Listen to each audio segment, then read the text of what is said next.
ನಮಸ್ಕಾರ ಸ್ನೇಹಿತರೆ, ವಿಕ್ರಾಂತ್ ಕುಕಿಂಗ್ ಚಾನಲ್ಗೆ ಸ್ವಾಗತ. ಇವತ್ತಿನ ವಿಡಿಯೋದಲ್ಲಿ ಹೆಲ್ದಿಯಾಗಿ ಗೋಧಿ ಹಿಟ್ಟಿನಿಂದ ಎಗ್ ಮೋಮೋಸ್ ಹಾಗೆ ಅದರ ಜೊತೆ ಕೆಂಪು ಚಟ್ನಿಯನ್ನು ಹೇಗೆ ಮಾಡೋದಂತ ನೋಡ್ಕೊಳ್ಳೋಣ. ಇದನ್ನು ಬಿಗಿನರ್ಸ್ ಕೂಡ ಈಸಿಯಾಗಿ ಮಾಡ್ಕೊಳ್ಬೋದು, ಹಾಗೆ ಅಷ್ಟೇ ರುಚಿಯಾಗಿ ಆಗತ್ತೆ.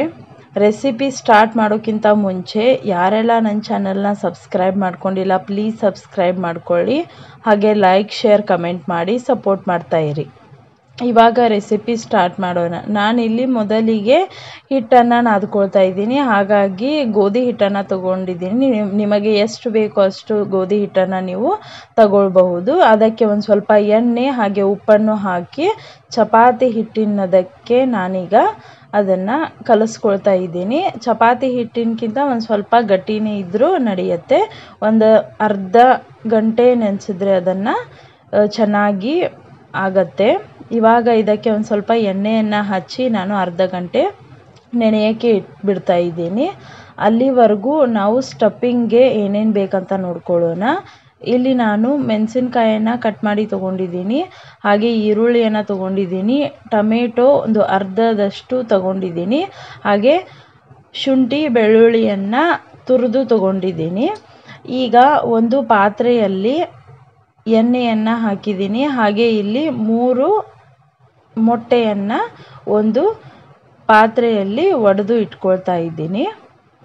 ಹಾಕೋಕ್ಕೆ ಈಸಿ ಆಗುತ್ತೆ. ಇವಾಗ ಎಣ್ಣೆ ಕಾದ ನಂತರ ನಾವು ತೊಳೆದಿಟ್ಕಿರೋ ಬೆಳ್ಳುಳ್ಳಿ ಶುಂಠಿಯನ್ನು ಹಾಕಿ ಹಾಗೆ ಹಸಿ ಮೆಣಸಿನ್ಕಾಯನ್ನು ಹಾಕಿ ಒಂದು ಸ್ವಲ್ಪ ಫ್ರೈ ಮಾಡ್ಕೋಬೇಕು. ಇದು ಚೆನ್ನಾಗಿ ಫ್ರೈ ಆದ ನಂತರ ಕಟ್ ಮಾಡಿ ಇಟ್ಕೊಂಡಿರೋ ಈರುಳ್ಳಿಯನ್ನು ಹಾಕಿ ಒಂದು ಸ್ವಲ್ಪ ಫ್ರೈ ಮಾಡಿಕೊಂಡ್ರೆ ಸಾಕು. ತುಂಬ ಸ್ಮೂತಾಗಿ ಮಾಡೋದೇನು ಬೇಡ.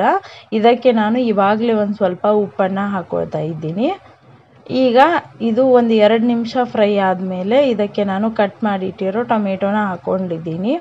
ನೀವು ಇದಕ್ಕೆ ದಪ್ಪ ಮೆಣಸಿನ್ಕಾಯನ್ನು ಕಟ್ ಮಾಡಿ ಕೂಡ ಹಾಕ್ಕೊಳ್ಬೋದು. ನಂತರ ಇಲ್ಲಿ ಚಿಲ್ಲಿ ಫ್ಲೇಕ್ಸನ್ನು ನಾನು ಹಾಕ್ಕೊಂಡಿದ್ದೀನಿ. ಮನೆಯಲ್ಲೇ ಒಂದು 4 ಕೆಂಪು ಮೆಣಸಿನ್ಕಾಯನ್ನು ಕುಟ್ಟಿ ಪುಡಿ ಮಾಡಿಕೊಂಡು ಹಾಕ್ಕೊಂಡಿದ್ದೀನಿ. ಹಾಗೆ ಇದಕ್ಕೆ ಅರಿಶಿನವನ್ನು ಹಾಕಿ ಮಿಕ್ಸ್ ಮಾಡ್ಕೊಳ್ತಾ ಇದ್ದೀನಿ.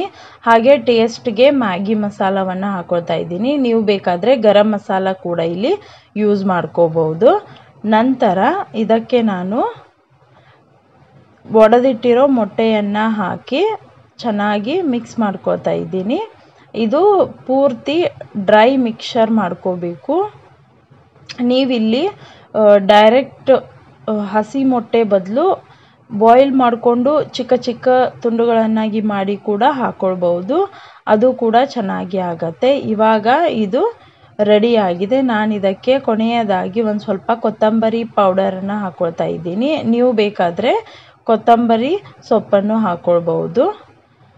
ಇವಾಗ ಮೋಮೋಸ್ಗೆ ಸ್ಟಫಿಂಗ್ ಕೂಡ ರೆಡಿಯಾಗಿದೆ. ಇದಕ್ಕೆ ನಾನು ಕೊನೆಯದಾಗಿ ಮ್ಯಾಗಿಯನ್ನು ಚಿಕ್ಕ ಚಿಕ್ಕ ತುಂಡುಗಳನ್ನಾಗಿ ಮಾಡಿ ಹಾಕ್ಕೊಳ್ತಾ ಇದ್ದೀನಿ. ಇದರಿಂದ ಕೂಡ ಟೇಸ್ಟು ಚೆನ್ನಾಗಿ ಬರುತ್ತೆ. ನೀವು ಇಲ್ಲ ಅಂದರೆ ಅದನ್ನು ಸ್ಕಿಪ್ ಮಾಡ್ಕೋಬಹುದು.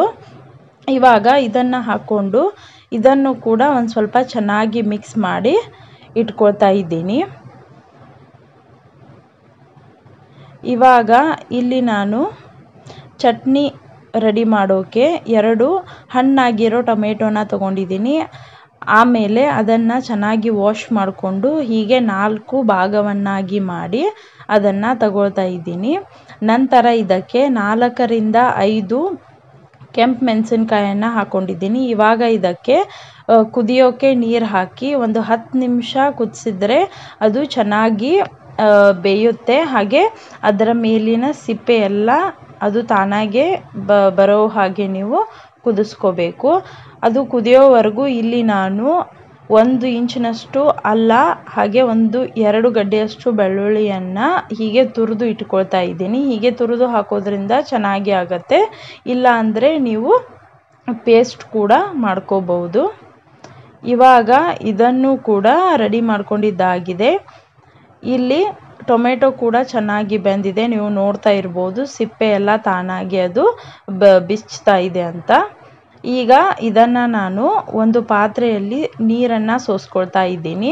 ಆ ನೀರಲ್ಲೇ ನಾವು ಹುಣಸೆ ಹಣ್ಣನ್ನು ಕೂಡ ನೆನೆ ಹಾಕ್ಬೋದು. ಅದಕ್ಕಾಗಿ ಅದನ್ನು ಸೈಡಿಗೆ ತೆಗೆದಿಟ್ಕೊಳ್ತಾ ಇದ್ದೀನಿ. ಹಾಗೆ ಇಲ್ಲಿ ಟೊಮೆಟೊದ ಸಿಪ್ಪೆಯನ್ನು ಕೂಡ ತೆಗೆದಿದ್ದೀನಿ. ಇದನ್ನು ನಾವು ಒಂದು ಮಿಕ್ಸಿ ಜಾರಿಗೆ ಹಾಕಿ ಒಂದು ಸ್ವಲ್ಪ ಉಪ್ಪನ್ನು ಹಾಕಿ ಅದನ್ನು ನುಣ್ಣಗೆ ಪೇಸ್ಟ್ ಮಾಡ್ಕೋಬೇಕು.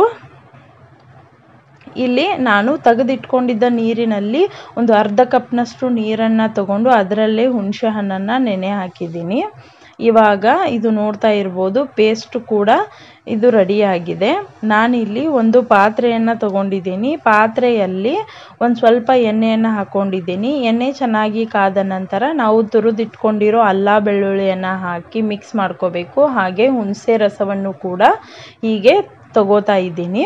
ಇದನ್ನು ಒಂದು ಸ್ವಲ್ಪ ಕುದಿಯೋಕ್ಕೆ ಬಿಟ್ಟು ನಾವು ಮಿಕ್ಸರ್ ಮಾಡ್ಕೊಂಡಿರೋ ಟೊಮೆಟೊ ಮೆಣಸಿನ್ಕಾಯಿ ಪ್ಯೂರಿಯನ್ನು ಹಾಕಿ ಒಂದು ಸ್ವಲ್ಪ ಮಿಕ್ಸ್ ಮಾಡ್ಕೋಬೇಕು. ಇದು ಚೆನ್ನಾಗಿ ಕುದಿ ಬಂದ ನಂತರ 1 ರಿಂದ 1.5 ಚಮಚದಷ್ಟು ಸಕ್ಕರೆಯನ್ನು ಹಾಕಿ ಕೊನೆಯಲ್ಲಿ ನಾವು ಗ್ಯಾಸ್ ಆಫ್ ಮಾಡೋಕ್ಕಿಂತ ಮುಂಚೆ ಒಂದು ಅರ್ಧ ಲಿಂಬೆ ಹಣ್ಣಿನ ರಸವನ್ನು ನಾನು ಹಿಂಡ್ಕೊಳ್ತಾ ಇದ್ದೀನಿ. ನೀವು ವೆನಿಗರ್ ಕೂಡ ಹಾಕ್ಕೊಳ್ಬಹುದು. ಇವಾಗ ಚಟ್ನಿ ರೆಡಿಯಾಗಿದೆ. ಇದನ್ನು ಸೈಡಿಗೆ ತೆಗೆದಿಟ್ಕೊಂಡ್ಬಿಡೋಣ. ಇಲ್ಲಿ ಹಿಟ್ಟು ಕೂಡ ಚೆನ್ನಾಗಿ ನೆನೆದಿದೆ. ನಾನು ಇದನ್ನು ಸಣ್ಣ ಸಣ್ಣ ಉಂಡೆಗಳನ್ನಾಗಿ ಮಾಡ್ಕೊಳ್ತಾ ಇದ್ದೀನಿ. ನಾವು ಚಪಾತಿ ಮಾಡ್ತೀವಲ್ಲ, ಅದಕ್ಕಿಂತ ಸಣ್ಣ ಸಣ್ಣ ಉಂಡೆಗಳನ್ನಾಗಿ ನಾನಿಲ್ಲಿ ಮಾಡ್ಕೊಳ್ತಾ ಇದ್ದೀನಿ. ಇಲ್ಲಿ ಹಾಗೆ ನಾನು ಇಡ್ಲಿ ಪ್ಲೇಟ್ನಲ್ಲಿ ಎಣ್ಣೆನ ಗ್ರೀಸ್ ಮಾಡಿ ಇಟ್ಕೊಳ್ತಾ ಇದ್ದೀನಿ. ಇವಾಗ ನಾನು ರೆಡಿ ಮಾಡಿ ಇಟ್ಕೊಂಡಿರೋ ಉಂಡೆಯನ್ನು ಒಂದು ಸ್ವಲ್ಪ ಹಿಟ್ಟಿನಲ್ಲಿ ಅದ್ದಿ ಪೂರಿ ಸೈಜಿಗೆ ಲಟ್ಟಿಸ್ಕೊಳ್ತಾ ಇದ್ದೀನಿ. ಚಪಾತಿ ನಾವು ಎಷ್ಟು ತೆಳ್ಳಗೆ ಲಟ್ಟಿಸ್ಕೋತೇವೋ ಅಷ್ಟೇ ತೆಳ್ಳಗೆ ನಾವು ಲಟ್ಟಿಸ್ಕೋಬೇಕು. ಹಾಗೆ ಇದು ಒಂದು ಸ್ವಲ್ಪ ಚಿಕ್ಕದಾದರೆ ಚೆನ್ನಾಗಿ ಕಾಣುತ್ತೆ, ಹಾಗೆ ತಿನ್ನೋಕ್ಕೂ ಈಸಿ ಆಗುತ್ತೆ. ನಾನು ಈ ಸೈಜಿಗೆ ಇವಾಗ ಒಂದು 4 ಚಪಾತಿಯನ್ನು ಲಟ್ಟಿಸ್ಕೊಂಡಿದ್ದೀನಿ. ಈಗ ನಾನಿಲ್ಲಿ 2 ಚಮಚದಷ್ಟು ಎಗ್ ಸ್ಟಫಿಂಗನ್ನು ಹಾಕ್ಕೊಳ್ತಾ ಇದ್ದೀನಿ. ನೀವು ಸೈಜನ್ನು ನಿಮಗೆ ಯಾವ ರೀತಿ ಬೇಕೋ ಆ ರೀತಿಯಲ್ಲಿ ಮಾಡ್ಕೊಳ್ಬೋದು. ನಾನಿಲ್ಲಿ ಒಂದು ಸ್ವಲ್ಪ ಚಿಕ್ಕದಾಗಿ ಮಾಡ್ಕೊಳ್ತಾ ಇದ್ದೀನಿ. ಇವಾಗ ಇದನ್ನು ನಾವು ಮೋದಕ ಮಾಡ್ತೀವಲ್ಲ ಆ ರೀತಿ ಹೀಗೆ ಕ್ಲೋಸ್ ಮಾಡಿಕೊಂಡು ಮೇಲಿರೋ ಎಕ್ಸ್ಟ್ರಾ ಹಿಟ್ಟನ್ನು ತೆಗೆದುಬಿಡಬೇಕು. ಇಲ್ಲ ಅಂದರೆ ಅದು ಸಪ್ಪೆಯಾಗಿ ಹತ್ತತ್ತೆ.